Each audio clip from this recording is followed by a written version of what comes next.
Oh, no. Boy, remember that classic episode when the skipper and Gilligan died in quicksand?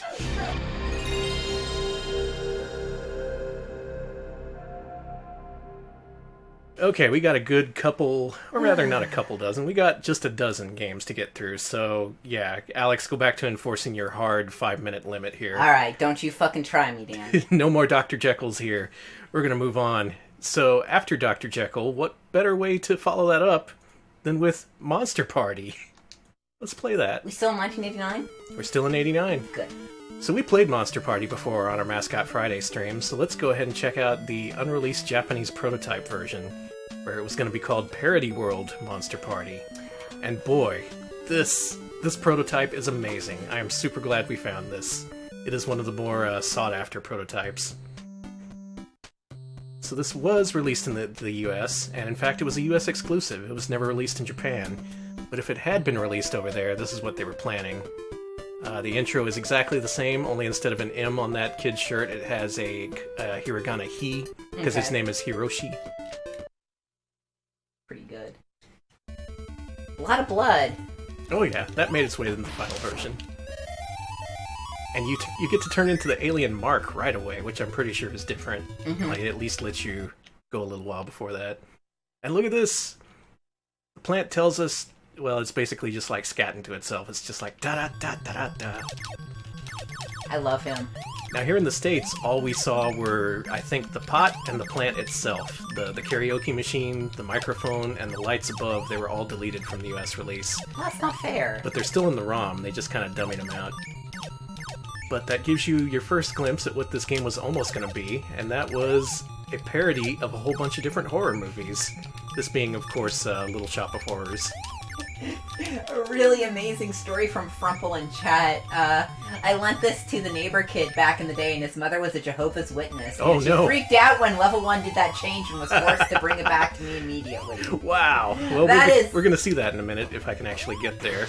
My health is not looking too good. But yeah, unlike other early prototypes, which are often pretty similar to the final versions, this would have been significantly different, because the whole focus is on parody. This just says nothing, or you drew a blank or something. What that means is, in this early version, almost all the bosses are completely different. They had to change a lot for this eventual US release. So much so that it kind of broke the game at one point, because they accidentally introduced an extra boss, and when you beat that boss, it takes away a key you need to beat the level. Luckily that glitch is not in this version, so you might think of this as the definitive Monster Party. Sorry, I love this game. This guy says, Sumimasen mo shindeimasu, which is, sorry, I'm already dead. So, like the original then? Yeah. A lot of it carried over, but the specific graphics that reference actual movies, those were often changed.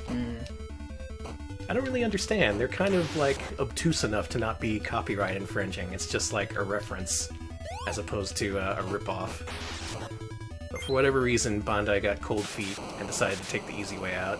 Meanwhile, they left this in. Yeah, that's kind of weird. They left this in for all the kids to be traumatized by, and to... especially Jehovah's Witnesses.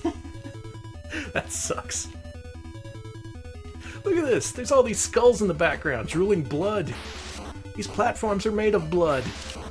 Blood spurting out of eye sockets.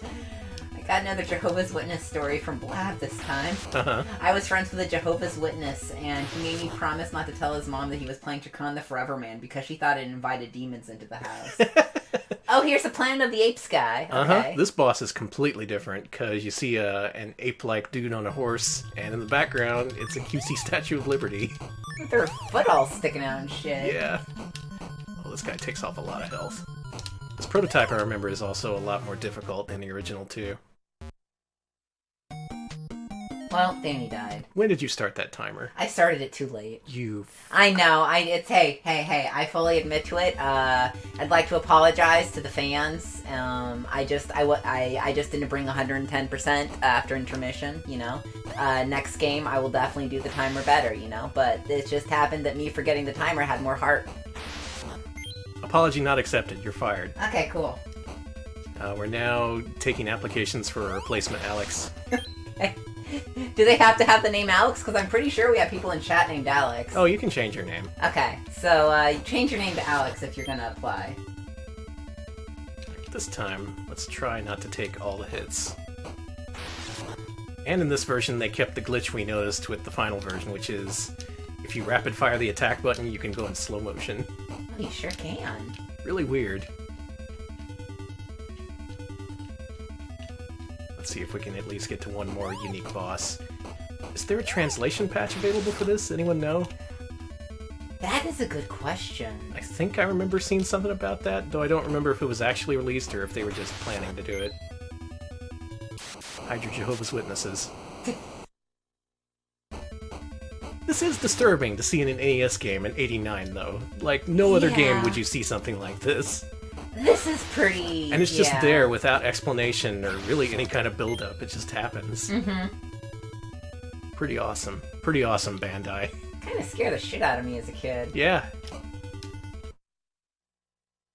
Someone was working on one that was based on an incomplete translation from the TCRF, according to BMF. So. Ah, dang. Oh, that's right. There is an article on tcrf.net which has the all the dialogue, all the different bosses, and translations of the dialogue, too. So check that out if you're interested. But suffice to say, they changed a whole hell of a lot between whenever this game was cancelled in Japan and whenever they decided to bring it to the States. And yet still enough of the original experience remained where it's still like this really memorable thing. Or if you played this as a kid, you probably have fond memories of it. God damn it, I'm terrible at this game. It's okay. That, you didn't start the timer right. That's why I did so bad. Yes, that's exactly why. That's Monster Party. We ranked it on Mascot Friday. You can watch that stream if you like. I think we had positive impressions. It was a pretty good game. Okay. Even though it could have been better. We have more Jehovah's Witness story. One from Krungo. One time my brother's pals came over after soccer practice, and there was a kid who came along who was a Jehovah's Witness, and they played Halo. Apparently the kid's mom freaked out, then the next day a bunch of literature about how video games are the devil video games being evil were shoved into our screen door. Thank you, Krungo.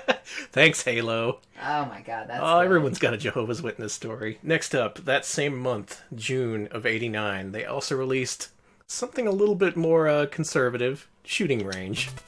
This is less imagination than Monster Party. This is just a plain old light gun game. I love the colors.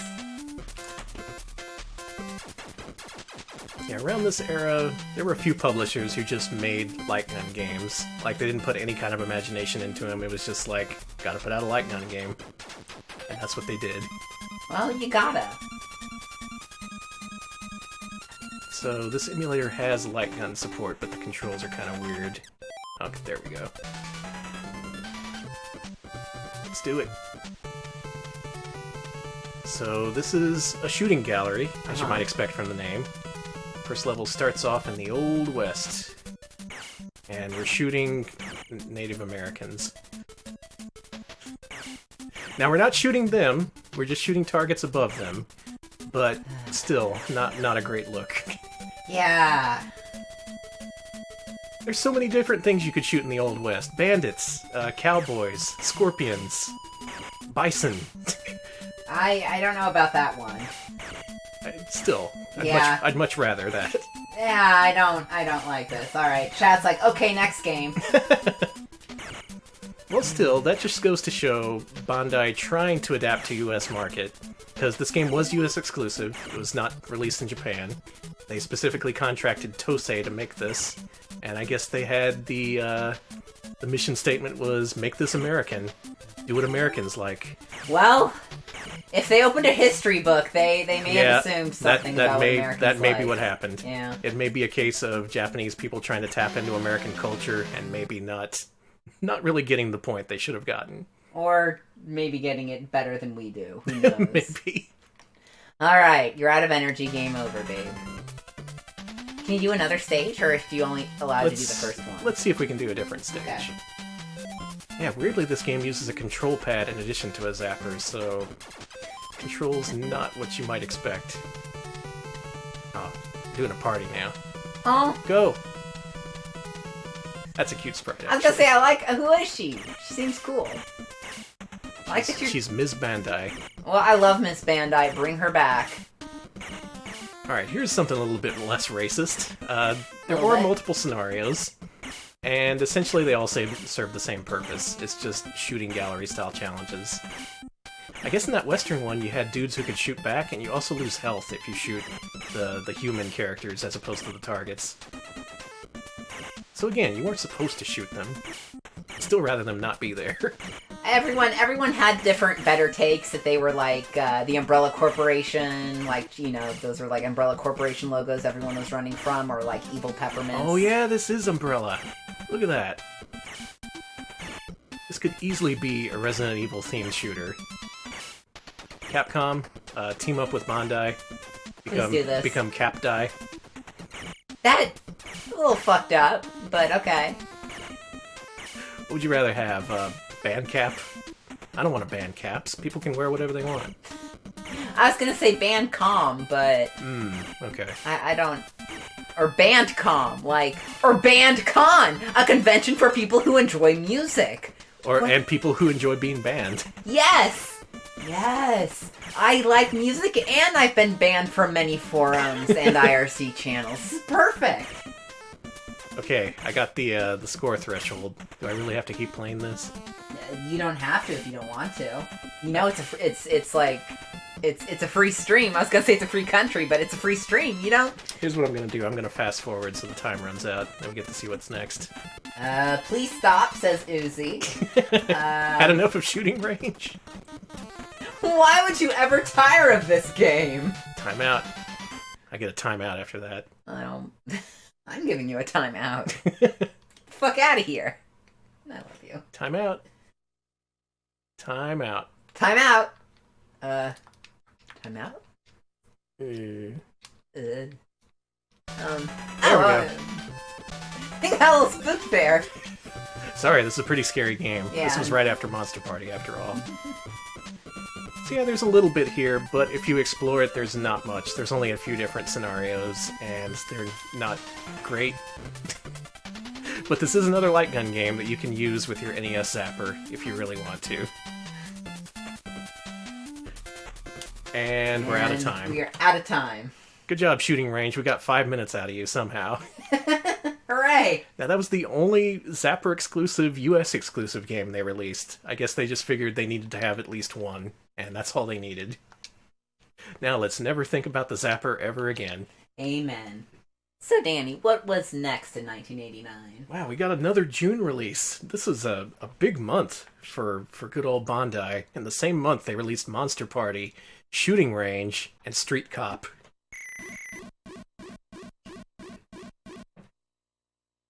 Oh yeah, this is another Power Pad game, isn't it? Mm-hmm. He just slides on over. So this was a good couple years after the initial releases from them, Athletic World and Stadium Events, which, as we mentioned, Nintendo kind of took over. And after that, even though Bandai released at least a dozen Power Pad games in Japan, this was the only other one they released afterward. I guess they figured this was the best one. The one they gotta give to the people in the States. Gotta take down Snatcher Joe. Oh my god, that is so anime, I love it. What the fuck? Snatcher Joe is throwing bombs at kids in the park. Unfortunately, I don't have a power pad, so I can't make him run. The closest I can do is just to make him Billy Club forever. Oh, please don't walk into my club.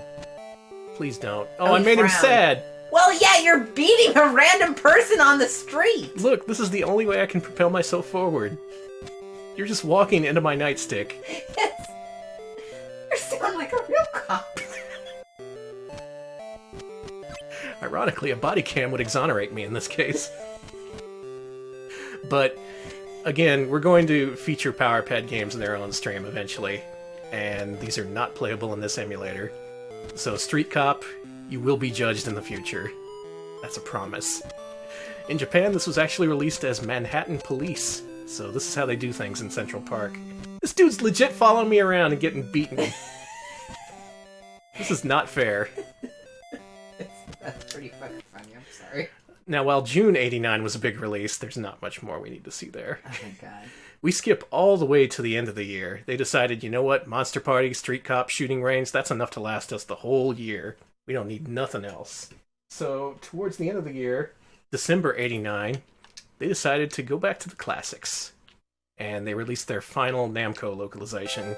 Dig Dug 2, again, it has a subtitle, Trouble in Paradise. I love that. Okay. I wish it was like something like, Escape from Hell or, Dig Dug 2, Escape from Hell. That would have been pretty good. I think it would be good, Now, in my opinion, I think this release is kind of a fumble for them. Because this game's okay, but it's nothing compared to the original Dig Dug. Where's the original Dig Dug? I'll tell you where it is, on the Famicom. They actually did make a Famicom Dig Dug, and they also made this. And they chose to localize this over the much more popular sequel, and I don't really know why. Maybe they thought the sequel would be too old and this was at least like a little more modern, is all I can think. It is a little bit more modern. Yeah, I guess the original Dig Dug was getting a little long in the tooth by 89. Okay, we got some subtitles for Dig Dug 2. Mm-hmm. We've got John Milton's Dig Dug 2. Dig Dug 2, Escape from LA. Dig Dug 2, Buried Alive, which I really like. Buried Alive. Dig Dug 2, Die Monsters. Dig Dug 2, Dig Up. And Dig Dug 2, Dug Harder. Dig Dug Strikers, which I like. 2 Dig, 2 Dugius, thank you. Dig Dug 2, Continental Crisis. And Dig Dug 2, With New Elves. The classic, thank you. Dig Dug 2, Demons from Hell is pretty good. I like all those titles better than Trouble in Paradise. I still like Dig Dug 2, Island of Despair. Yes, that's good too. I guess Trouble in Paradise implies, like, it's an island paradise and you gotta sink all these creatures. I guess so. Because that's the big thing with this game. They kind of changed up the gameplay a lot. First of all, it's overhead view instead of side view. And you can cut off pieces of the island to drown these creatures, in addition to just doing the normal thing and inflating them to death. I got 25 bits from Electric Boogaloo reminding us that we do have more Namco localizations coming up, and I've been asked if I listen to the Chubby Checker Dig Dug song yet. Yes, that was recently uncovered, the whole thing. Yeah, that's a thing that happened. It's good. We've been trying to forget it, trying to suppress it, but Chubby Checker really did write a Dig Dug theme parody, or rather tribute. We need to put that in the pre-show playlist, don't we? I think it's relevant, yeah. I'm sorry. So this game's okay, but it ain't got nothing on the original Dig Dug. That's the game people remember, the game people love. Nobody loves Dig Dug 2. Prove me wrong, who loves Dig Dug 2? You? Maybe. Traitor. Well, I'm getting divorced, apparently. Irreconcilable Dig Dug differences. That's what it'll say. Dig Dug 2, Frygar Fantasy. Dig Dug Do the Twist. That's a good one. Those are all good, but they don't really have a patch on Demons of Death. I do like Demons of Death. Maybe they should have just called this Demons of Death. Let's see. Teeter's mom likes Dig Dug 2. Okay. And Teeter herself is neutral. I think it's okay. Krungo says Dig Dug 2 Divorce Court. Yep. It's okay, but I'm also saying, man, the original Dig Dug, that was right up there with Galaga and Xevious, as far as I'm concerned. Is it Xevious or Xevious? I'm pretty sure it's Xevious. Cool, I've been mispronouncing it for, like, my entire life. Well, that's Japanese pronunciation, so who knows over here. Make up your own pronunciation. Okay, it's pronounced, Good Game. Good Game. Spelled Dig Dug 2, pronounced Good Game. Man, I've been ragging on this, but I'm playing a good few rounds here. Yeah, you're doing quite a bit, En. I like Dig Dug 2, I guess. You do! Still, just the whole time I'm thinking, why am I not playing Dig Dug? Well, you got one more minute to enjoy Dig Dug 2 before you have to move on to something probably less. I will renounce that minute. We don't need any more time. Okay. This is Dig Dug 2, take it or leave it. There's trouble in paradise. What are you gonna do about it? Blow the island up, I guess. Yep, that's exactly how we do. So, those were all the games that Bandai released in North America in '89. But, not all of them that they were planning to release. There was one more game that got all the way into production that they contracted Tosei to make. And they made most of it before canning it. And that game is Star Trek V. I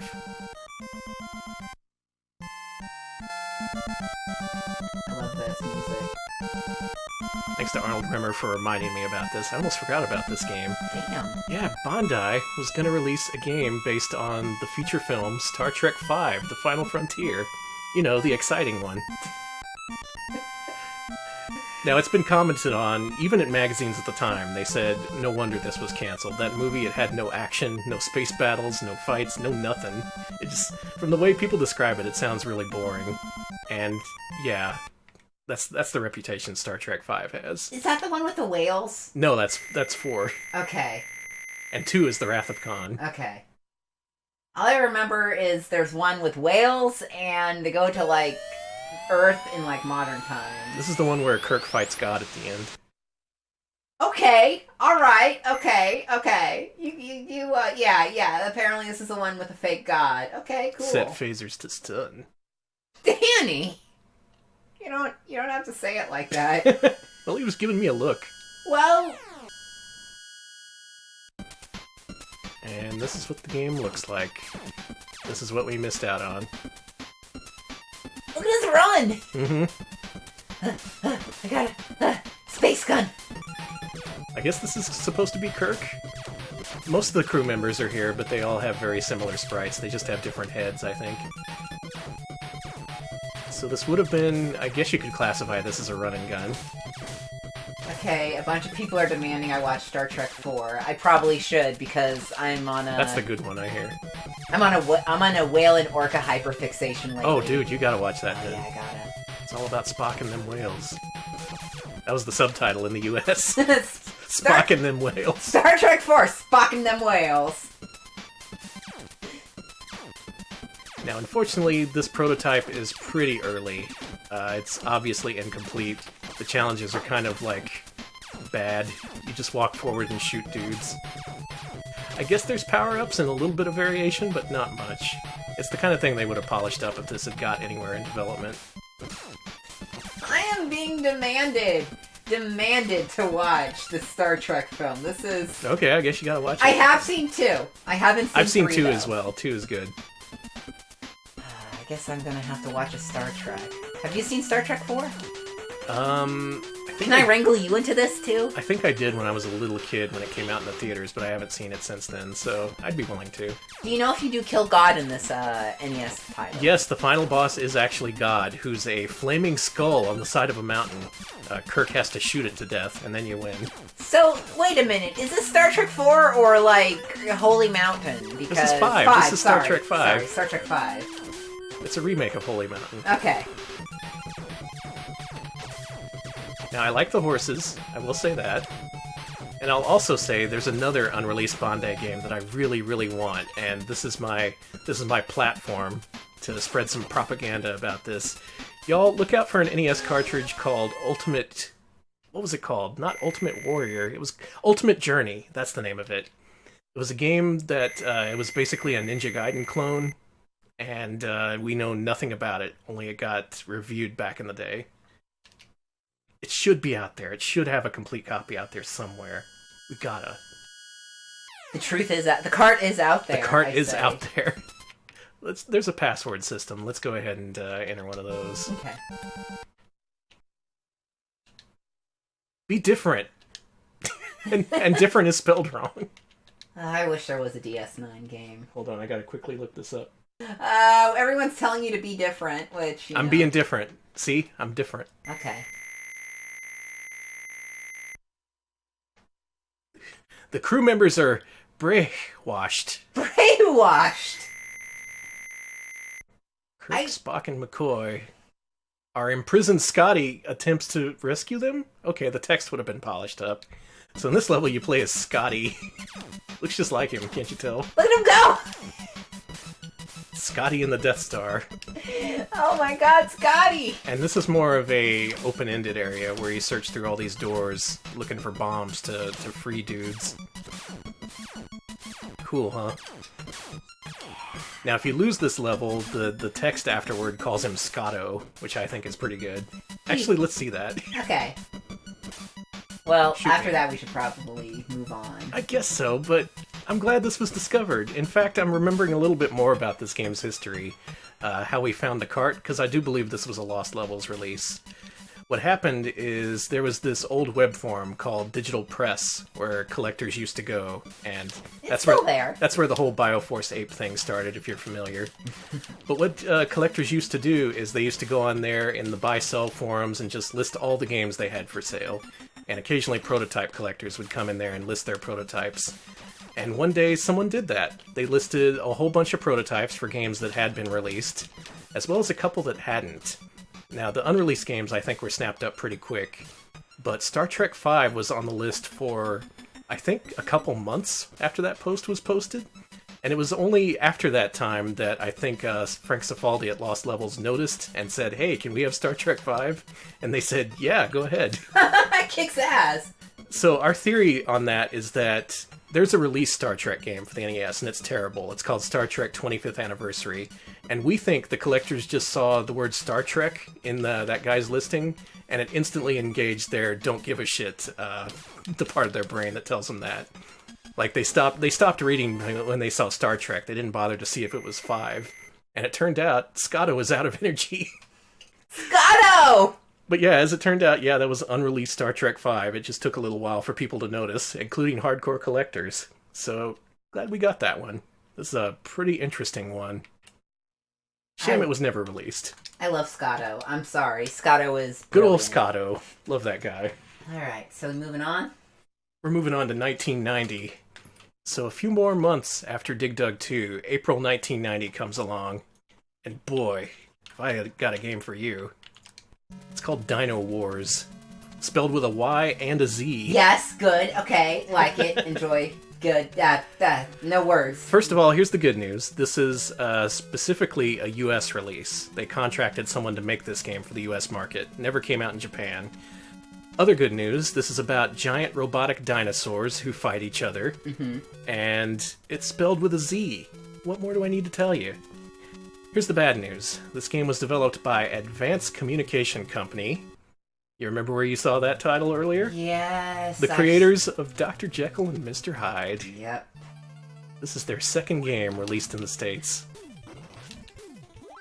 So right now you're going, this is bullshit. Where's the dinosaurs? We'll get to the dinosaurs. Don't worry. First you gotta work your way up to it. You gotta be the dude who drives the dinosaur before you can be the dinosaur. And the controls kind of suck. Now, I know there's one person watching this who will go to bat for this game, and that's Whoop. So if you have anything good to say about this game, please do. I was gonna say, Whoop, this is your time to shine. Me, I am not a fan. This game, frankly, I think it squanders its potential, and I think it was kind of misleading to sell this to kids. Because if you look at the cover art, it's a dude blasting a laser through this dinosaur-looking thing, and it's all gory, and it looks awesome. And then you get to the game, and it's this. Hey, that's cool! That's cool. Yeah, we're in the dinosaur now. Now this is where the game gets cool. This game is cool, according to Whoop, because it's got infinite continues, and it's real easy. Okay, fair enough. That's more you can say for Dr. Jekyll and Mr. Hyde. That's fucking true. But here's the game. You're a big dinosaur. That dinosaur just leaped into the pit. Oh no! We gotta rescue him. Save him! And if you're envisioning a big, badass robot just tearing through a whole bunch of dinosaurs, well, this is what it looks like in practice. It looks good? It looks better than Dr. Jekyll and Mr. Hyde, but these dinosaurs are awful small. I like that baby! He just jumped over the spikes like a good boy! And yeah, the enemy dinosaurs are even smaller than your dinosaur, who's already pretty small. That and the weapons are kind of weird. There's this launch fist that returns to you in a weird way. I guess you do get a lot of energy and there's infinite continues, so the game's at least not going to be brutal to kids. But still, I would have been pretty disappointed. Not to say this game doesn't have its fans, though. People speedrun it. Some people even like it. Maybe you're one of those people. And it's your right to have that opinion. It is. Because this is America. It's released in America. You have the right to hate it or love it. Mm-hmm. If this game was released in any other country, you could not have any opinion about it, apparently. Oh yeah, you wouldn't be allowed. Yeah, you'd be thrown into opinion jail. It's like normal jail, but everyone's yelling at you on Twitter. I guess it's kind of appropriate this game is disappointing, because it follows up on Dr. Jekyll and Mr. Hyde, which also kind of squanders a really good premise. At least this one has robot dinosaurs in it. Jesus. Oh, okay. Dino, get off those spikes! What are you doing? It's so fucking precious. I'm sorry. I can't hate that little baby dino. They're not meant to be cute, they're meant to be badass and bloodthirsty. Oh. Look at that! Oh, it's so scary. Oh, I'm so terrified. It's got little wiggly arms and it's going to... It is funny that you're kind of fighting the equivalents of the compies from Jurassic Park. Oh shit, he's pissed. Now this game doesn't so much remind me of Dr. Jekyll and Mr. Hyde, but it does resemble another one of Advanced Communications games, and that is Circus Caper. Yes! It shares a lot of the same sound effects, and the gameplay, it resembles it a lot. I will say these cutscenes are really good looking. They are. That's awesome. And then you're just a little dude. So I'm conflicted. This feels like a game that should be cooler than it is, but it's not a total train wreck, I'll give it that. I guess this will show up on Mascot Friday one of these days, and then it will be fairly judged. Await your judgment, Dino Wars. Oh, that was cool. Okay, let's actually beat this level. Okay. Whoa, cool pulsating brain eye thing. A classic among NES games. Shoot the big pulsating brain eye thing. If you can't figure out what to do, just look for the brain eye. Everyone loves brain eyes. Oh shit, and now we gotta get out, because that triggered the self-destruct sequence. Which again, if this was a cooler game, could actually be a really cool thing. Try to escape. Instead, there's like nothing that sells it. No timer, no explosions. It's like, you gotta escape. It's just escape or not, I don't care. Yeah. We're Advanced Communications. I did it. Rip. Now I'm the Dino again. God, he's so cool. He is cool. Oh, what could have been This is if Keith this had been, Courage shit. if this had been given to another developer. If only. Oh, there's dino bones on the moon. Holy shit! That brings up a lot of questions about the moon landing. Yeah, clearly we gotta play more of this, but our 5 minutes are up. Yeah, they are. If this looks cool to you, check it out. You got nothing to lose. That little guy hopping around. I hate that guy. I love him. Oh, now this other guy's gotten into it. Quit hopping. Oh, they're good. They're good, Danny.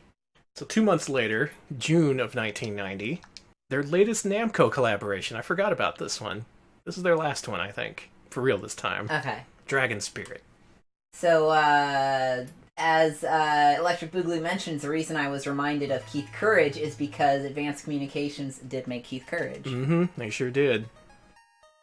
Their style is very distinctive.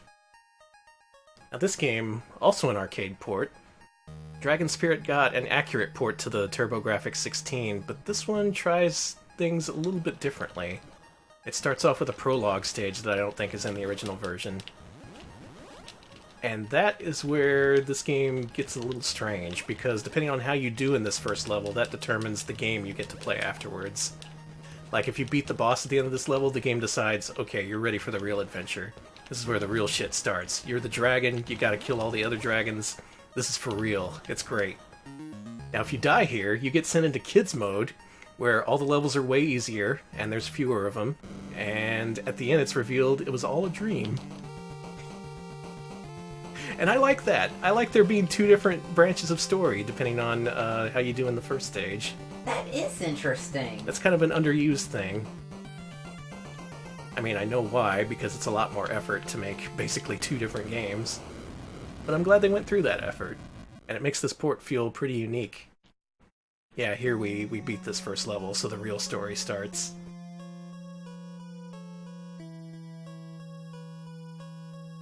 And all of a sudden, the dude's ill. Oh no.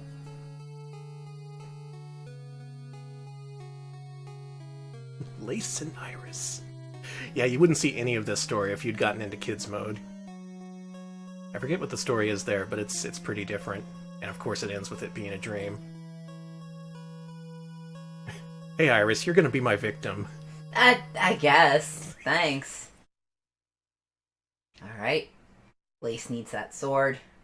And you get the late title screen that says Blue Dragon instead of Gold Dragon. That's actually cool. That's so cool, isn't it? Yeah. That's what I like about these Bandai games. Like, there's so much licensed trash, and yet these occasional flashes of brilliance just make it all seem worth it. Almost. The Paleozoic era, is there going to be more dinosaurs? Oh, yeah. Fuck. Now, this doesn't make up for Dr. Jekyll and Mr. Hyde, but if you got this game as a kid, you probably wouldn't have been too disappointed. It is alright. It is pretty much a Xevious for the furry generation, because it's got that, you can bomb ground targets just like in that game.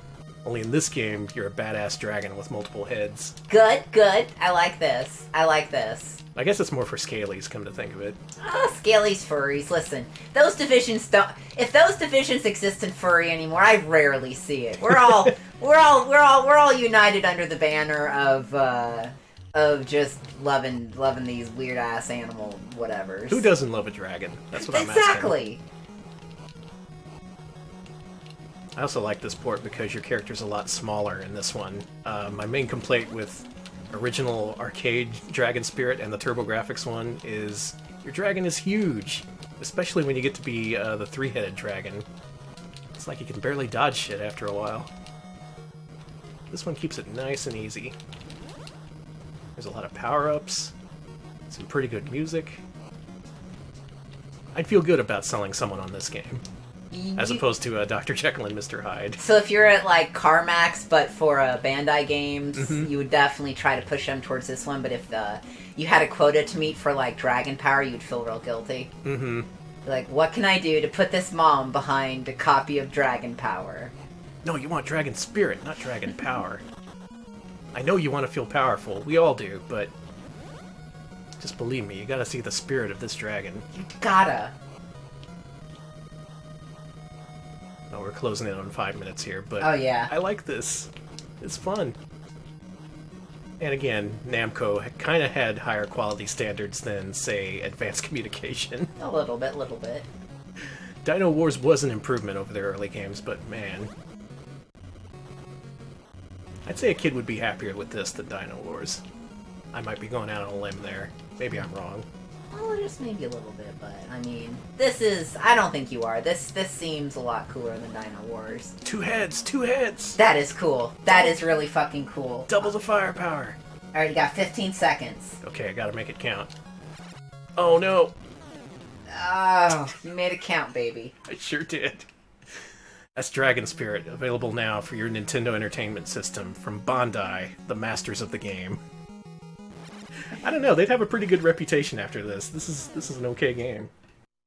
But that reputation wouldn't last long, because this was June 1990. Next up, in July 1990, came a true classic from Human Entertainment, creators of the Fire Pro Wrestling series.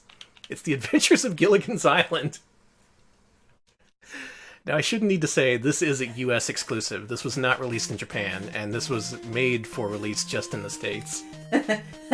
Gilligan, Skipper! And look at these characters. Oh! Mr. Howell looks like he's grimacing. Mm-hmm. Mrs. Howell looks alright. She looks a little burnt. Professor! Something's wrong with the professor. Okay, Marianne, alright. Staring at a nuclear bomb there. Mm-hmm. They are in... I Love Lucy! Ah, fuck! Wrong. Well, I think that might be the oldest copyright date for a licensed NES game, that being an NES game based on a licensed product or TV show or whatever. Based on a 1964 TV show, it's Gilligan's Island, released in 1989. I don't think I've ever played this. Let's see what this is about. I've never seen what this is like. Hey, it's Waldo! Now hear this, everyone. Storm is coming. Gonna have to build a large umbrella? Shut up, Gilligan! We have to build... Oh, I guess we're never gonna find out. Well, you're Skipper. And boy, he is large. You're followed around by Waldo, who's known as Wally in the UK. Mm-hmm. Did you know he was originally called Wally? They had to change his name to Waldo. That's wild. I got a really bad feeling. Me too. But I always feel this way when I'm with you. So yeah, it tries to keep the spirit of the show. It has a little bit of banter between the characters as they're walking around. But from what I know about this game, I think this is more of an adventure game where you go around and pick up items and use them somewhere else. Gilligan says, I really got a bad feeling about this as he gets mauled by a wild hog. Gilligan!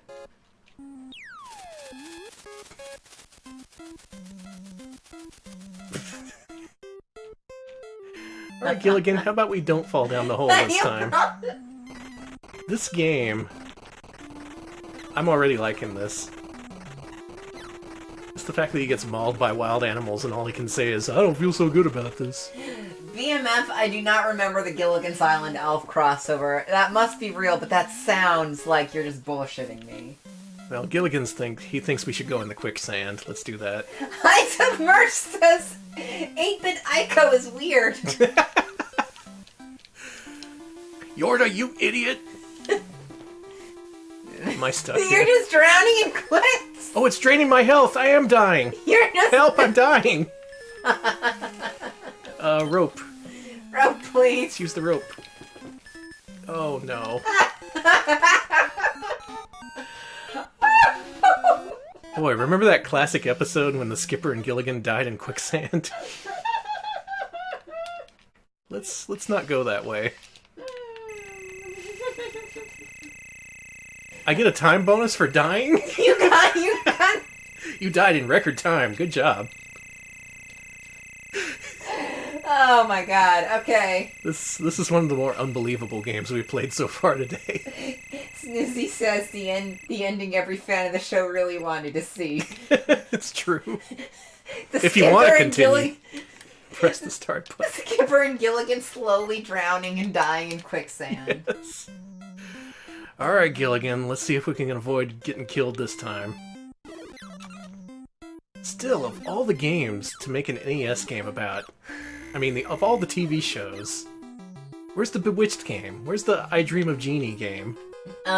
Chat's talking about this, and this was after Turner bought MGM. So they got the MGM library, technically, and are you just beating the shit out of him? He was being stupid. Okay, fair enough. So this was all over TNT, and not TNT, but this was all over TBS. TBS, that's right. Yeah, this was being syndicated to hell and back then. Alright, that makes a little sense. Oh, God. So I guess is thick. He's built. I guess this game doesn't come out of nowhere. That does a little bit more to contextualize it. Still, I don't know how many people would be willing to buy something based off of a syndicated TV show. Maybe I'm wrong. Well, I mean, they did make a Rocky and Bullwinkle game, but... Oh, true. There was Three Stooges game that was also in syndication in TBS at the time. I guess TBS had the magic touch. Yeah. You mean money. We're being asked to explain Widget. You know what? No. You can figure out Widget on your own. I can't explain Widget. That's also why. You're just...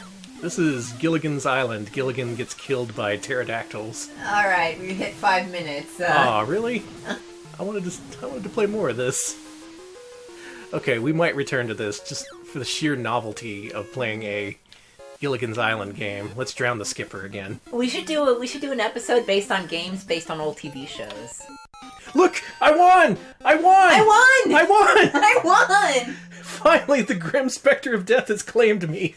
I won. Here's your time bonus. Oh my god. We gotta finish this shit up. We gotta put this puppy to bed. So, that's it for Bandai in 1989. Try not to lose my shit here. 1990, you mean? 1990, yes. Yeah, cool. So that was a big year. 91 in comparison, only 2 games from Bandai came out in 91. They were already slowing things down. If you remember during our Acclaim stream, that's when they really went apeshit. They started releasing like 20 games a year. It was ridiculous. Bandai, on the other hand, they decided to focus on, let's say, quality over quantity. With games like May 1991's The Rocketeer. Okay, this could be good. So just like that last game, this is also specifically designed for the US, never released in Japan, And they actually contracted a US developer for this one. Oh. In this case, it's Real-Time Associates. The Mascot Friday favorites, creators of the Bug series, Real Monsters, and a whole bunch of mediocre platformers. Okay. And this is one of them.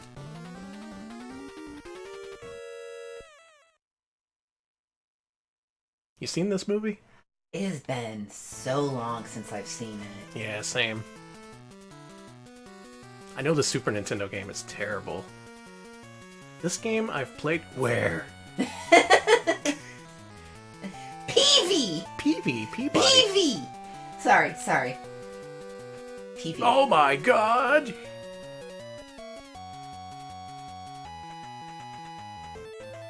It looks sexual. It's a rocket pack, Danny!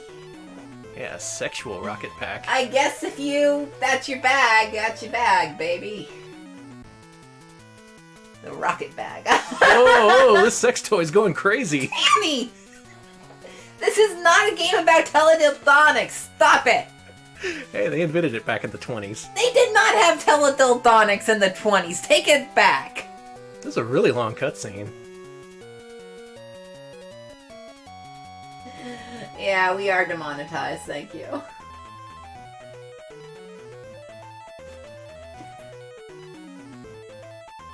Alright.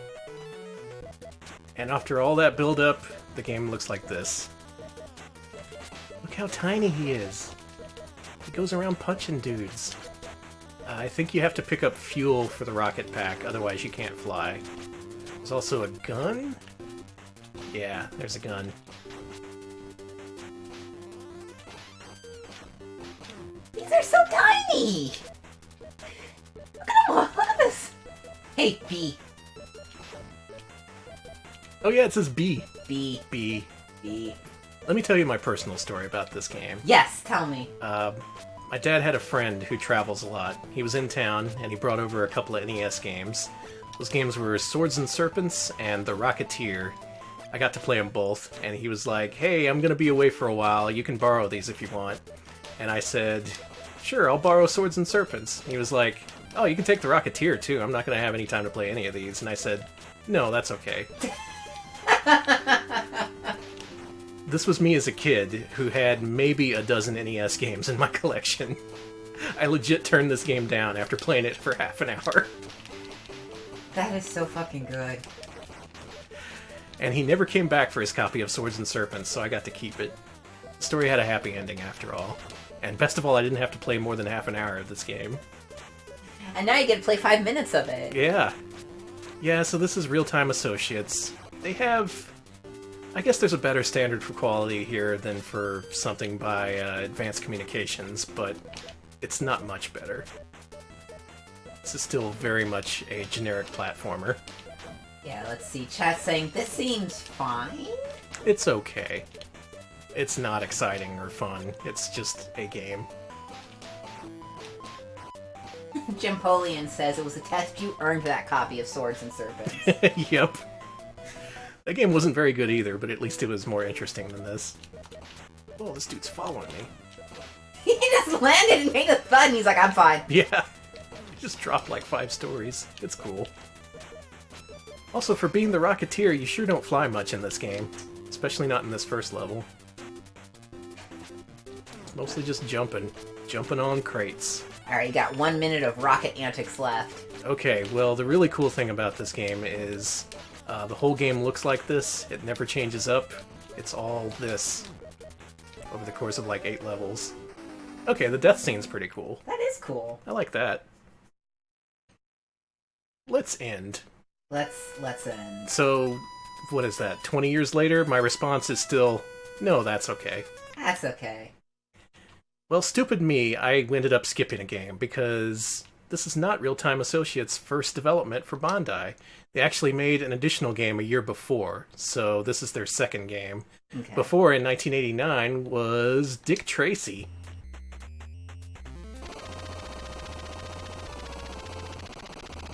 Speaking of early 90s movies no one's seen in a million years. This I saw in the theaters.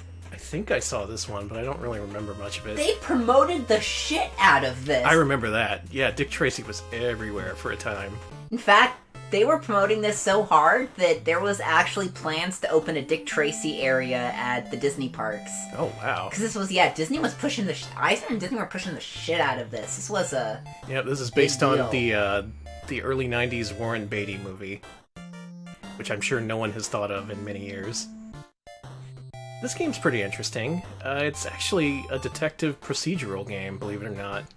You got a notepad where you can take down all these evidences. That's a word. Yeah, your evidences. The evidences. Steve the Tramp's Flophouse, huh? Well, let's see where that is. Steve the Tramp. He's a brawling bum, and he's over at his 5th and B Flophouse. So, with that knowledge, we can actually go out into the overworld. Hit the street, as it were. And you go around this big open world city trying to find the place. Now, there's actually labeled streets and everything, so you can go and find 5th and B or whatever. It's like organized by vertical and horizontal streets, so there's like 2nd and C. You know what this reminds me of? The Roger Rabbit game. That is kind of a lot like the Roger Rabbit game, yeah. But this one, you get to actually punch dudes and shoot them. You can punch dudes in the Roger Rabbit game. Yeah, but it sucks. Well, that's true. This sucks too, I don't know what I'm saying. What was that, 5th and B? Yeah. So what you do is you drive around town looking for the addresses. Or at least a place where you can go. Is there anywhere like this? 1 and D. Let's pretend the criminal's here. Okay. Let's go bust him. So in the time I was driving around, I got hit by so many snipers, I went from 4 hit points to 1 hit point. And that's the major criticism of this game. If you go driving around town, you will get shot to shit, and it sucks. There's another thing that sucks. You have limited handgun bullets, and you can only use them on people who have guns themselves. If you try to shoot an unarmed civilian, you lose hit points. Well, you both died valiantly. Yes. A life wasted out on the streets. Game over. I got enough time to restart. Okay. So yeah, as is Bandai tradition at this point, this game is way more interesting on paper than it is in execution. Just like the Roger Rabbit game. Yeah, just like Dr. Jekyll and Mr. Hyde, just like Dino Wars, and yeah, just like freaking Who Framed Roger Rabbit. That game's a train wreck, by the way. We gotta cover that at some point. 5th and B, here we go. Okay. Let's bust this Flophouse flopper.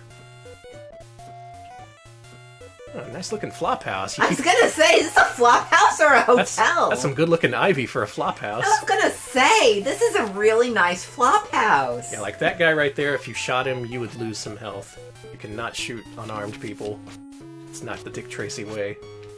Instead, let's punch him out with this oversized novelty boxing glove. You could do shit like that in Roger Rabbit too. Come on. Maybe this game's a ripoff of Roger Rabbit. Why would you do that? Oh, it is a good way to do a mystery-style format. That guy had a gun. It was okay to shoot him. That guy didn't. Not okay to shoot that guy. I got a super punch, though. Let's go ahead and use that. I hope it sends dudes flying. Oh, it does! Yes! Look at that! Oh my god. That was cool. That was cool. Do it again. Look at him go! Down the stairs into the wall. Okay, maybe this game isn't that bad. Maybe there's something to this game. But yeah, if you want more in-depth criticism about this game, there is an episode of the Angry Video Game Nerd about this. And it's from the heart when he talks about this game, because he includes footage of him dressing up as Dick Tracy for Halloween when he was a kid. Oh my god. And he actually owned this game when he was a kid, so that is real, honest disappointment you hear in his voice. Codeman mentions this game has a soundtrack by George the Fat Man Sanger. Oh man, that is probably the most famous name on this project. He's done quite a few things. It's good music too. Yeah. How do we talk to this guy? Yeah, let's interrogate him. And that's where you find where to go next. The thing about this game is these discoveries don't carry over, so if you die and continue, you have to rediscover these clues and arrest these guys over again. So that kind of sucks. And this game's real difficult. But other than that, it's okay. Seems alright. An okay effort from the bug people. It's better than Real Monsters. let's go back to 1991. Bandai's second and final release for 1991 came in July, and that is Frankenstein. You heard about this Frankenstein? You know, a little bit. Look, it's got a logo. That logo kicks ass. Yeah, so this game was by Tosei, but as you can tell already, this is from the higher budget Tosei team. This is if you toss them a couple more extra 20s or something. That's some Monster Party looking title there with all the blood and shit. Mm-hmm. That's cool. Yeah, this is another time Bandai returned to the horror genre after Monster Party and Dr. Jekyll and Mr. Hyde. And once again, this was a US exclusive release. This didn't get a Japanese release. I love that skull. My name's Dub. Dub? I deal in Frankenstein dubs. Yeah, so this is what money gets you. If you put a little bit more money towards a better Tosei team than the people who produced Muscle, this is what you get. You get a story, you get cutscene graphics, and Frankenstein has risen from the grave. He was... Again. Yeah, so this game plays it kind of fast and loose with the whole Frankenstein mythos. In this game, he's not a man-made creation. He's more of a demonic figure who kidnaps entire villages full of people. And sets them on fire. I will take this girl for my own, ha ha ha. Classic Frankenstein. That's... Also, they call him Frankenstein. Frankenstein is taking our beloved Emily! So many people these days, they complain about calling him Frankenstein and not Frankenstein's monster. And here it is, a game actually calling him Frankenstein. I have been vindicated by Bandai. Thank you, Bandai. So, you're a Dub, and you gotta rescue Emily, huh? Yeah, we're just some generic Gothic-era warrior, I guess you could say. He's a goth. He's a goth. That troll looks like the fucking trolls from Ernest Scared Stupid. What? It does! Look at him! I'm not gonna deny it. Yeah, so you can pick up clubs and weapons that enemies drop. Essentially what this is, and I'm pretty sure this is what happened, Bandai looked at Castlevania, and they decided, you know what? We want to try that again. Dr. Jekyll didn't work out so well, but what if we made a game where instead of Dracula being the final boss, it was Frankenstein?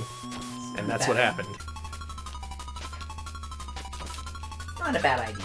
Yeah. Now this is another game that our Twitch counterpart, Macaw45, has streamed in full, and he loves the shit out of this game.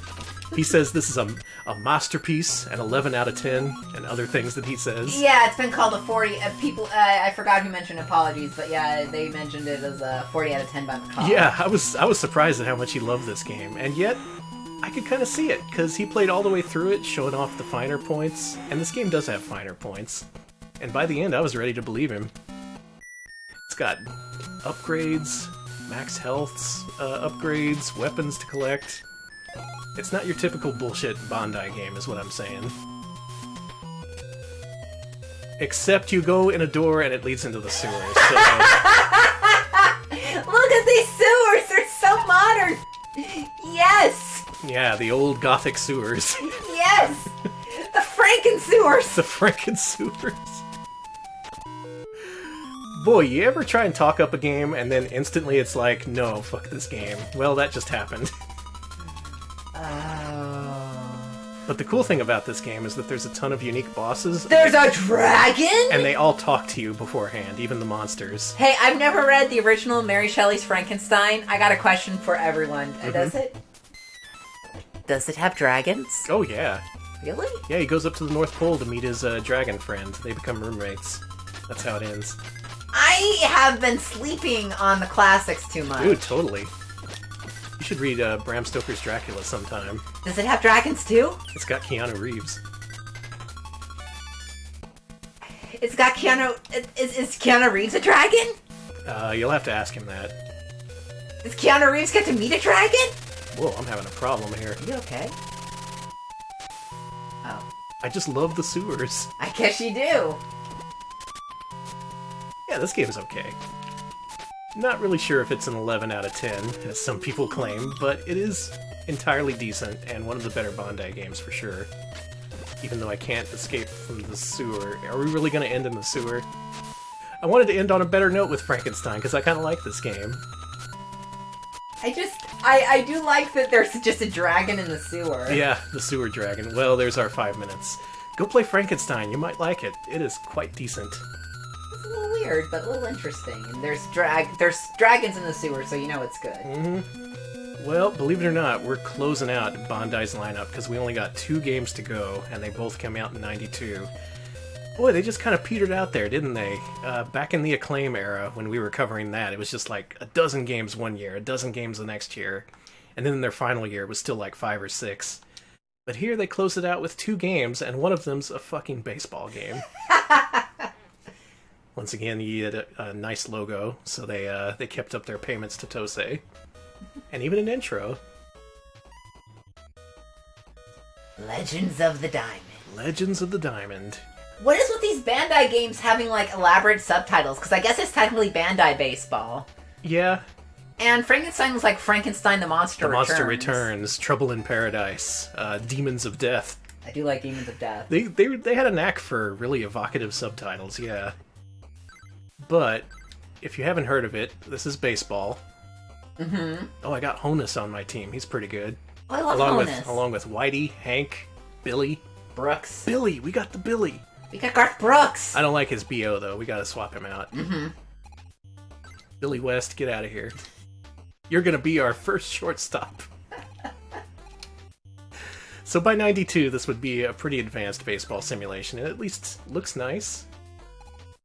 You want to go with the old field? Or the new hotness? I guess... new? Let's go with new. Play ball. Honus Wagner, yeah, that may have been who was on our team. Yeah, I think that's a reference to Honus Wagner. He is super dead. And it's baseball. I guess the characters are a little bit bigger than you see in other games, and presentation's alright, but it's baseball. And the weird thing again is history repeated itself like with their golf game. Because, like golf, there's a billion baseball games for Famicom, and this is not one of those that they translated. They actually made this from the ground up for the US. This was a baseball game that didn't come out in Japan. It was a US exclusive. That's kind of amazing. So my theory from Bandai Golf still applies. I think this is a game they had left over from the Japanese baseball market that they couldn't release because the market was so saturated. I like that guy. That was, what's his name? Andy Cap. It was! But all you fans of baseball, the old round ball, the old gridiron, you may like this game. Yeah. You can't bean people in it! This sucks! Danny, stop trying to bean people! Look at that! If you want a game where you can bean people and get in fights, bases loaded. That's the game you want to play. As for this game, you can't get in fights, so it's not as good. Bullshit. Well, let's move on to the final game. Bandai's final US release for the NES. It still had a few good years in it. People were releasing games up until 95, but Bandai was like, nope, close up shop. We're going to Super Nintendo. We're gonna flood that thing with Gundam games until it pops. That's basically what happened. Yeah. But over here in the US, April of 92 is when their final release came out, and that game that they closed things out with was a game based on a cartoon series, Toxic Crusaders. Lloyd Kaufman himself gets credit the first thing you see as you start up the game. that trauma license we all want to grab. And hey, they picked up the more expensive Tosei team, because they got a nice logo and some cool graphical effects. Oh, I love that! It looks good. Why, I just gotta ask, why did they make a cartoon series based on Toxic Avengers?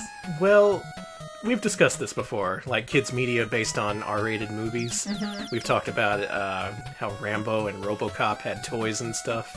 Yeah, but this is a trauma film. You're introducing children to Traumaville. Yeah, Trauma's a little bit different from those things, because Rambo, RoboCop, that's like traditional mainstream R-rated movies. Kids could watch that and only be a little fucked up afterwards. If the kids watch the fucking Toxic Adventure, you gotta throw away that kid and get a new one. That kid's ruined. That kid's like Oh, God. But for whatever reason, they decided that was good material for a kid's cartoon show. They sure did. And so they made a whole bunch of games out of it, including a Genesis game by Sega, and this one made by Tosei and Bandai. And in a way, I guess this is an appropriate way to send things off for Bandai. This is a licensed game, once again a US exclusive, developed exclusively for the US. And you play as good old Toxie. Well, I got a fun Troma fact from Electric Boogaloo. Troma distributed My Neighbor Totoro in theaters in the 1990s. Oh, good for them. That was a good movie. Here's a fucked up thing about this game. Toxic waste hurts you. What? You are made of toxic waste. You're Toxie! Yes! Another fucked up thing about this game is you have a strong and weak attack, and the strong attack is mapped to the select button. You have to take your thumb off the D-pad to make him punch and have it actually do damage.